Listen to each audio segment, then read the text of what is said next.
दोस्तों, बहुत समय पहले एक छोटे से गांव में राजा नाम का एक गरीब और अनाथ लड़का रहता था। बचपन में ही उसके माता पिता का निधन हो गया था और वह अपने चाचा चाची के पास रहने लगा। लेकिन उसके चाचा चाची उसे हमेशा ताने देते और अपमान करते। चाचा कहते, तू हमारे घर पर बोझ है, ना कोई काम का ना पढ़ाई में अच्छा। राजा के लिए यह समय बेहद कठिन था। उसके दोस्त स्कूल जाते थे और वह दूसरों के खेतों में काम करके या मवेशियों की देखभाल करके अपना पेट भरता था। एक बार राजा ने एक किसान के यहाँ मवेशियों की देखभाल का काम शुरू किया, लेकिन कुछ ही दिनों में गाय बीमार हो गई और दूध देना बंद कर दिया।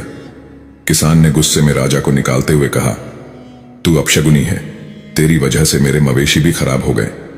राजा ने फिर गांव के ढाबे पर काम करना शुरू किया। वहां वह झूठे बर्तन धोता और बदले में 2 रोटी मिलती। लेकिन कुछ ही दिनों में ढाबे का मालिक भी उसे निकाल देता है और कहता है कि तू बहुत सुस्त है, मेरे ढाबे पर काम करने लायक नहीं। हर बार असफल होने के बावजूद राजा ने हार नहीं मानी। जब भी उसे अपमानित किया जाता वह खुद से कहता, अगर मैं हार मान लूं तो मेरी जिंदगी हमेशा ऐसी ही रहेगी, मुझे लड़ना होगा।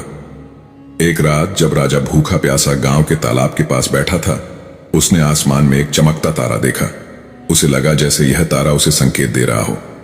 उसने खुद से वादा किया, मैं अपनी किस्मत खुद बनाऊंगा, मैं अपनी जिंदगी में एक दिन बड़ा काम करूंगा। अगले दिन राजा ने गांव छोड़कर शहर जाने का फैसला किया। वह पैदल ही शहर की ओर निकल पड़ा। भूखा प्यासा, थका हारा, वह एक निर्माण स्थल के पास पहुंचा।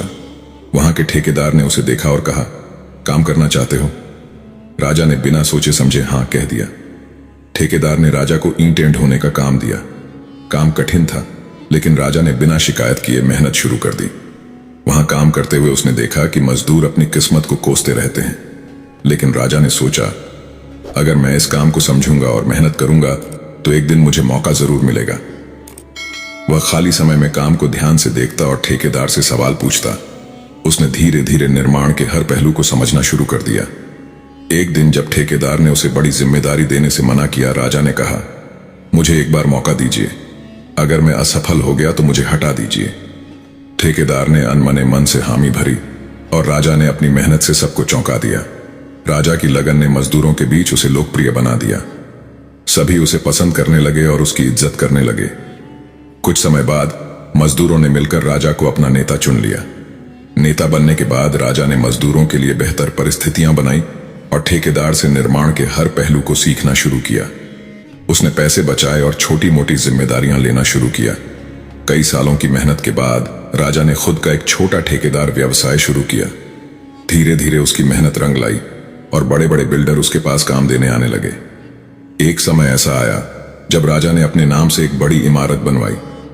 वह अब एक सम्मानित और सफल व्यक्ति बन चुका था। जब राजा अपने गांव लौटा तो वही लोग जो कभी उसे ताने मारते थे अब उसकी तारीफ कर रहे थे।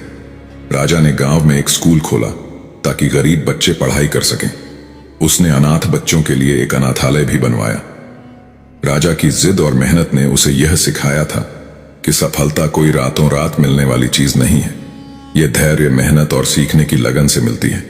असफलता आपको तोड़ सकती है, लेकिन अगर आप जिद्दी हैं तो वह आपको और मजबूत भी बना सकती है। राजा ने साबित कर दिया कि असफलताओं से घबराने के बजाय उनसे सीखकर आगे बढ़ने वाला ही असली विजेता होता है। और इसी तरह राजा ने अपनी जिद और मेहनत से अपनी सफलता का रास्ता खुद बनाया। दोस्तों, आशा है कि आपको राजा की संघर्षपूर्ण यात्रा और उसकी सफलता की कहानी पसंद आई होगी। यह कहानी हमें यह सिखाती है कि कठिनाइयां चाहे जितनी भी हों, अगर हम कड़ी मेहनत और दृढ़ इच्छा शक्ति के साथ अपनी राह पर चलते रहें तो सफलता हमें जरूर मिलेगी। दोस्तों, अगर आपको यह कहानी प्रेरणादायक लगी हो तो कृपया इसे लाइक करें, शेयर